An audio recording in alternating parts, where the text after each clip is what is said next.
अंघोळ झाली का पहिला लागतो तो चहा. चहा ठेवण्यासाठी खरं तर गॅस पेटवून चहा ठेवला होता. पण खरं तर असं झालं होतं की चहा ठेवायला गेली, पण चहा पावडरच संपली होती डब्यातली. म्हणून चहा पावडर काढण्यासाठी घेतली. चहा पावडर काढून घेतली आणि चहा ठेवला. आता म्हणलं खरं तर थोडंसं म्हणजे मुलांना शाळा लवकर सुटते, त्यामुळे एवढं काय डब्याचं वगैरे टेन्शन नसतं म्हणा.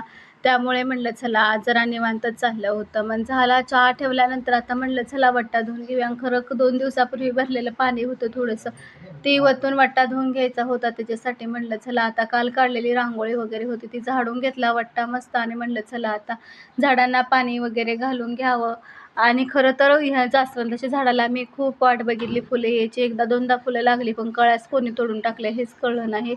आणि आता तर एवढं भारी भरले ना, खूप छान भरले. मला असं वाटते कधी फुले नेमकी मी गावाला जायची आणि त्याला फुले यायची असं होईना म्हणजे बरं. खरं आपण लावलेल्या झाडाला आलेलं फुल बघायला आपल्यालाच किती भारी वाटतं. म्हणून सगळ्या झाडांना आता पाणी घालून घेतलं आणि कळशीनेच आपलं म्हणलं हाय भरलेल्या कळशात त्यावरतून वट्टा धुवून मस्तपैकी घेतला. आणि आता नंतर देवपूजा केल्याशिवाय तरी घरात चांगलं वाटतच नाही. म्हणून म्हणलं चला आता गोकर्णाला चांगली सकाळ सकाळी फुले उमलले ती फुलं तोडून घेतली जेवढे हाताला येतात तेवढे. आणि चला म्हणलं आता देवपूजेला सुरुवात करायची. फुलं तोडून घरात गेल्यानंतर चहा ठेवलेला होता ते पिऊन घेतलं आणि देवपूजा करून घेतली. आणि नंतर बघा दुपारच्या वेळेस असं चाललं होतं की कुल्फी खायची, मुलांना कुल्फी खायची. त्याच्यासाठी खरं कुल्फी घेऊन आला होतं बाळ आणि मस्त त्यांनी कुल्फी एन्जॉय केली.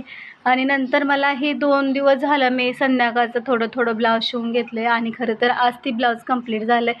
आणि नंतर दुसरंही ब्लाऊज एक कापून ठेवले ते आज शिवायचं आहे. आणि दिवसा तर खरं शिवायचं म्हटलं का एवढा थोडा वेळ राहतच नाही, थोड्याशा वेळात होईल तेवढं करायचं. मग चला